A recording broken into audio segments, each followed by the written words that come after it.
Oke, kita ketemu lagi nih buat ngobrolin satu sumber yang, wah, menarik banget. Hari ini kita beneran kayak lompat ke dunia lain. Kita mau bahas bab 15 dari Pale Blue Dot-nya Carl Sagan.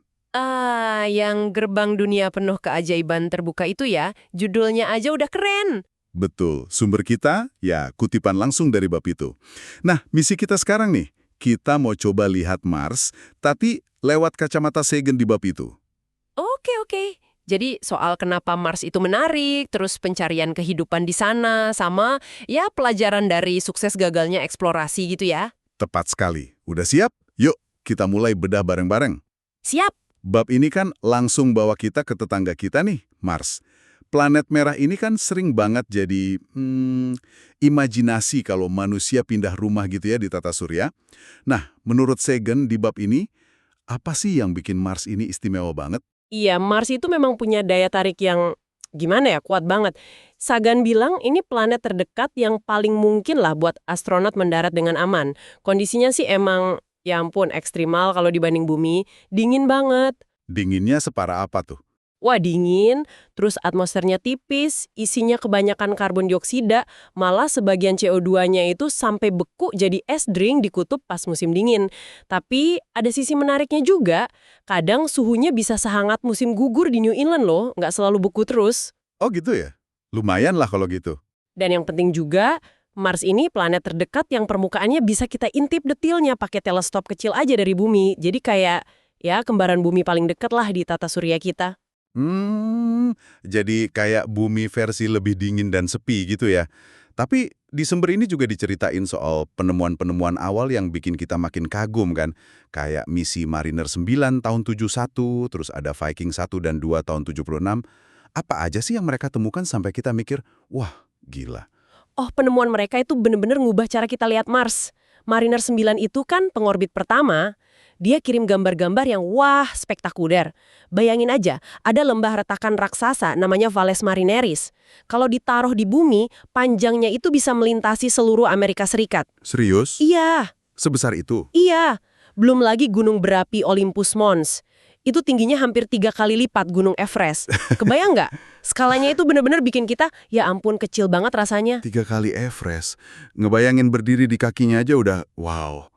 Selain yang raksasa-raksasa itu, apalagi yang menarik? Banyak. Viking kan juga mendarat tuh, jadi kita dapat detail permukaan yang lebih deket. Kita lihat lapisan es di kutubnya itu kompleks banget, kayak tumpukan koin raksasa gitu. Sagan bilang ini mungkin semacam arsip iklim Mars zaman dulu, mirip cincin pohon di bumi lah. Oh, jadi bisa cerita sejarah iklimnya gitu ya? Bisa jadi. Terus kita juga lihat bukti adanya sungai dan danau purba yang udah kering. Jejak angin purba dari pola debu, bahkan ada badai debu global yang bisa nutupin seluruh planet. Badai debu segede planet? Wow. Iya, jadi meskipun sekarang kelihatannya tenang, Mars itu punya masa lalu yang jauh lebih bergejolak. Ini dia yang menarik ya. Jadi bukan cuma batu merah mati aja, tapi planet dengan sejarah geologis yang kaya banget. Sagan kayaknya mau bilang kalau penemuan ini tuh baru kayak ngintip dikit aja dari balik gerbang ya. Masih banyak banget yang kita nggak tahu. Tepat sekali, sumber ini tuh kerasa banget nuansa penasarannya. Apalagi coba yang bisa kita pelajari kalau kita bisa ambil sampel dari tempat-tempat yang beda. Misalnya batuan dari dasar lembah purba, atau inti es dari kutub, atau tanah yang mungkin aman di bawah permukaan. Iya, iya. Teknologi robot penjelajah kan disinggung juga di bab ini. Memang terus berkembang buat jawab pertanyaan-pertanyaan itu. Gerbang dunia penuh keajaiban itu kayaknya emang baru kebuka sedikit banget. Nah, ngomongin keajaiban, sumber ini terus masuk ke salah satu pertanyaan paling dasar nih. Soal kehidupan. Ada ide yang kedengerannya agak liar di sini. Soal kehidupan yang bisa lompat antar planet. Bisa dijelasin dikit nggak? Nah, ini salah satu bagian yang paling ngesendar. Bikin mikir di bab ini. Sagan bahas kemungkinan yang sebenarnya ada dasar ilmiahnya juga, bahwa kehidupan bisa aja pindah antar planet di awal-awal tata surya. Sekitar 4 miliar tahun lalu lah waktu itu, Bumi sama Mars kondisinya lumayan mirip. Lebih hangat, ada air cair, dan yang penting, zaman itu sering banget ada tumbukan asteroid dan komet raksasa. Tumpukan yang gede banget pasti ya? Gede banget. Saking dahsyatnya, tumbukan itu bisa ngelemparin batu dari permukaan satu planet sampai keluar angkasa. Wow. Nah, beberapa batu ini bisa aja bawa penumpang gelap, mikroorganisme gitu. Dan yang penting nih, ada penelitian bilang kalau materi di bagian dalam batu yang kelempar ini bisa tetap dingin selama perjalanan antar planet. Jadi mikrobanya mungkin bisa ya bertahan hidup gitu. Gila. Jadi bisa aja kehidupan di bumi ini asalnya dari Mars. Atau kebalikannya, kehidupan Mars itu impor dari bumi. Atau malah bolak-balik saling nularin. Ini kayak fiksi ilmiah banget. Tapi Anda bilang tadi bisa diuji. Secara prinsip iya. Hipotesis ini namanya panspermia. Coba bayangin kalau suatu hari kita nemu kehidupan di Mars. Terus kita teliti, ternyata biokimianya mirip banget sama kehidupan di bumi. DNA, protein, gitu-gitu. Kalau kita yakin itu bukan kontaminasi dari alat kita yang mendarat di sana ya. Harus yakin dulu itu. Nah, kalau udah yakin, kita harus serius mikirin jangan-jangan kita dan kehidupan Mars itu punya nenek moyang yang sama.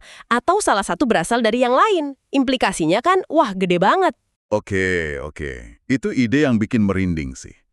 Tapi dari hipotesis gede ini, yuk kita lihat upaya nyata pertama buat nyari kehidupan di Mars. Sumber kita fokus ke misi Viking tahun 1976. Apa sih yang sebenarnya dicoba sama Viking? Misi Viking itu ambisius banget. Selain dia muterin Mars buat bikin peta dari orbit, dua pendaratnya itu bawa laboratorium mini otomatis. Tujuannya buat cari tanda-tanda kehidupan mikroba di tanah Mars. Tapi penting nih diingat, mereka cari kehidupan seperti yang kita kenal. Maksudnya gimana tuh? Ya, mikroba yang metabolismenya mirip mikroba bumi, yang makan dan napas gitulah. Instrumennya dibikin super sensitif. Katanya sih bisa deteksi kehidupan di tempat terkering di bumi, kayak gurun Atacama. Oke. Jadi mereka nggak cari alien hijau kecil gitu ya, tapi mikroba. Gimana cara kerjanya? Agak teknis dikit boleh?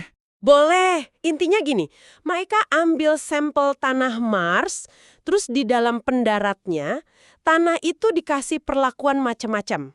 Misalnya, dikasih sup nutrisi dari bumi, terus dilihat ada gas yang keluar atau masuk nggak, kayak orang napas gitu. Oke. Atau dikasih makanan yang ditandai radioaktif. Terus dilihat ada gas radioaktif, misalnya CO2, yang dihasilin nggak. Itu tanda kalau mikrobanya makan makanan itu. Ada juga eksperimen yang ngasih gas CO2 radioaktif buat lihat ada mikroba yang nyerap nggak, mirip fotosintesis atau kemosintesis gitu. Wah, lumayan kompleks ya eksperimennya.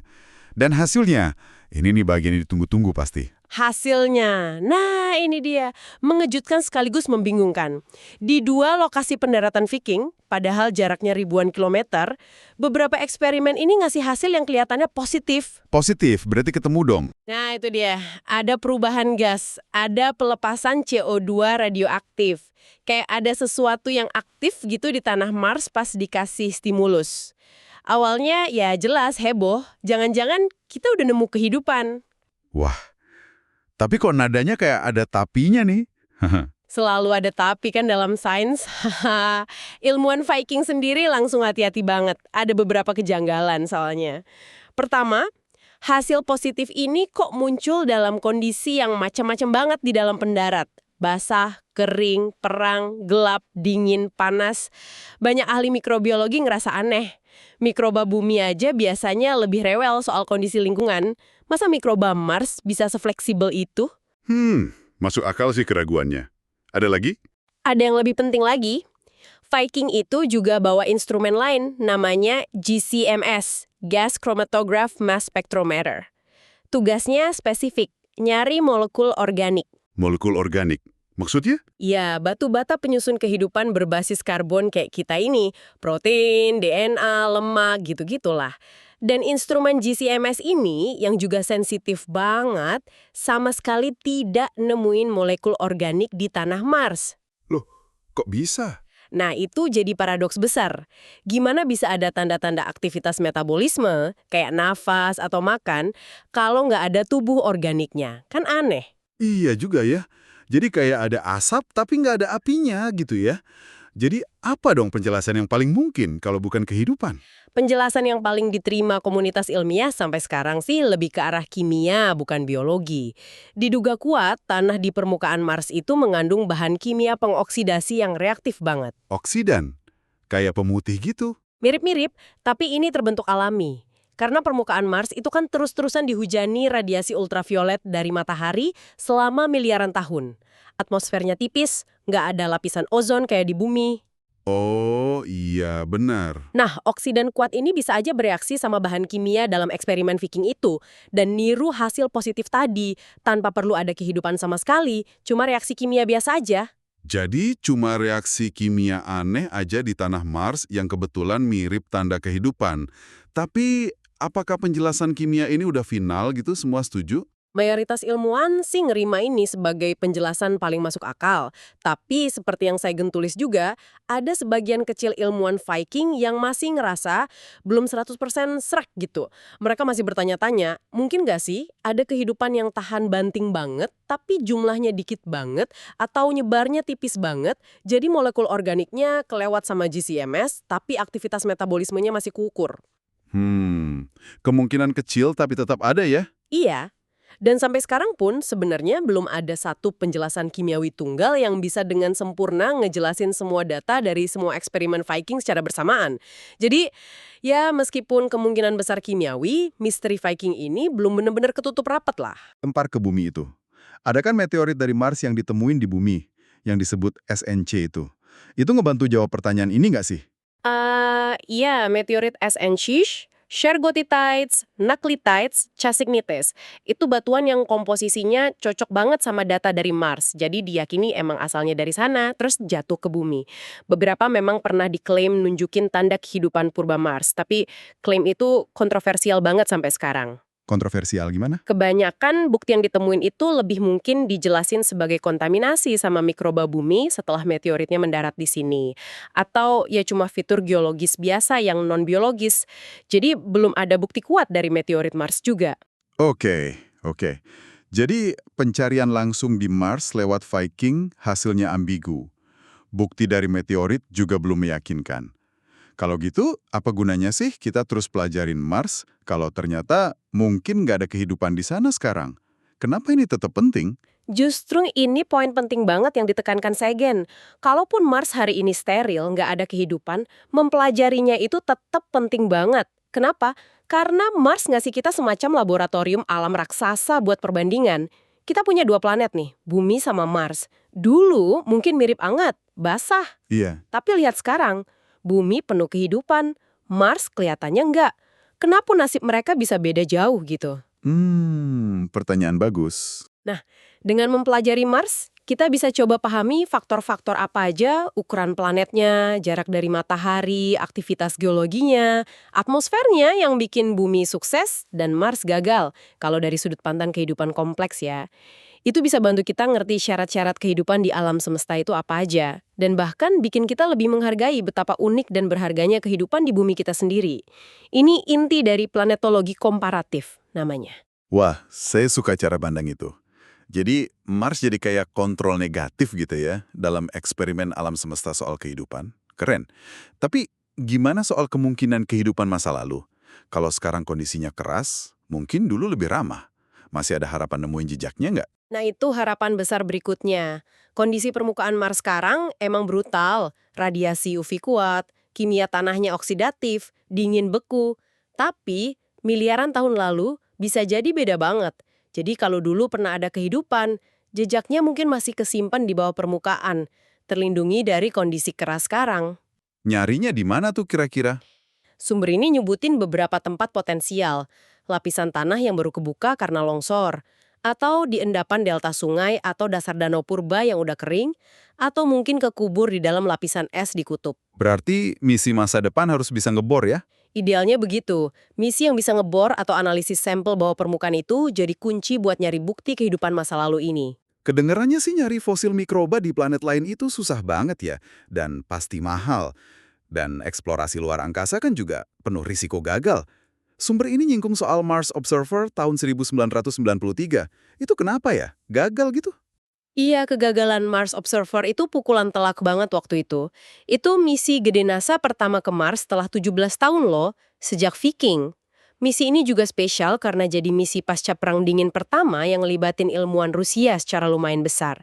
Tapi pas banget sebelum mau masuk orbit Mars, kontak sama wahananya hilang gitu aja. Hilang gitu aja. Kenapa? Kemungkinan besar penyebabnya itu kebocoran di sistem bahan bakarnya, pas lagi siap-siap mau manuver penting buat masuk orbit. Misi yang biayanya hampir $1 miliar, hilang gitu aja. Nyesek banget. Aduh, sayang banget ya. Itu pasti bikin semangat eksplorasi jadi agak turun dong ya. Ya jelas itu kemunduran besar dan menyakitkan. Tapi Sagan ngajak kita buat lihat ini dari kacamata yang lebih luas. Sejarah eksplorasi antar planet, mau itu Amerika atau Soviet Rusia ya, itu ya penuh sama kegagalan juga. Tingkat kegagalannya rata-rata bisa 30-40% loh. Oh, setinggi itu ya? Iya, misi-misi ini kan selalu nyoba ngendorong batas teknologi.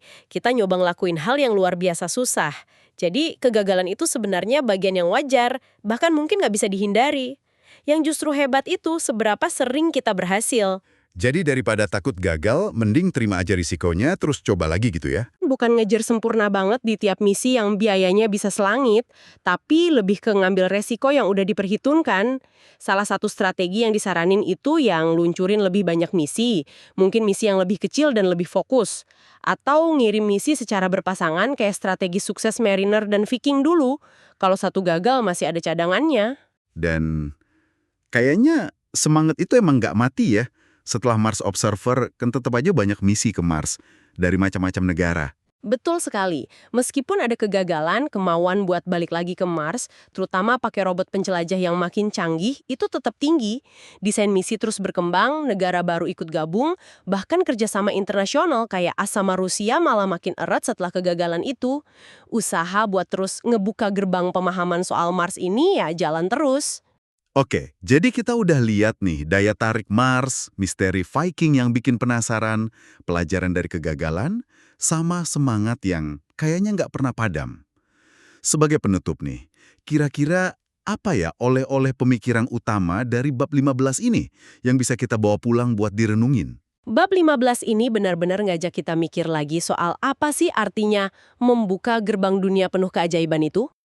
Viking kan nyari kehidupan seperti yang kita kenal. Hasilnya yang ambigu itu maksa kita nanya. Jangan-jangan gerbang terbesar itu bukan cuma soal teknologi roket atau robot canggih buat nyampe ke Mars terus gali tanahnya? Terus apa dong? Mungkinkah gerbang terbesarnya itu ada di dalam pikiran kita sendiri? Yaitu kemampuan kita buat ngenalin kehidupan kalau nanti bentuknya ternyata beda banget secara fundamental dari apapun yang ada di bumi? Maksudnya, kita mungkin nemu kehidupan tapi nggak sadar gitu karena nggak sesuai cetakan di kepala kita. Bisa jadi banget. Definisi kita soal kehidupan sekarang kan terikat banget sama satu-satunya contoh yang kita tahu. Kehidupan di bumi, basisnya karbon dan air. Gimana kalau di Mars atau di tempat lain nanti kehidupan punya dasar biokimia yang sama sekali lain, pakai pelarut lain, atau bahkan nggak berbasis molekul sama sekali. Wah, itu liar banget sih pikirannya. Iya kan? Apa yang mungkin kita lewatin cuma karena kacamata kita terlalu sempit. Membuka gerbang keajaiban itu mungkin juga berarti membuka pikiran kita selebar-lebarnya terhadap kemungkinan-kemungkinan yang paling aneh sekalipun.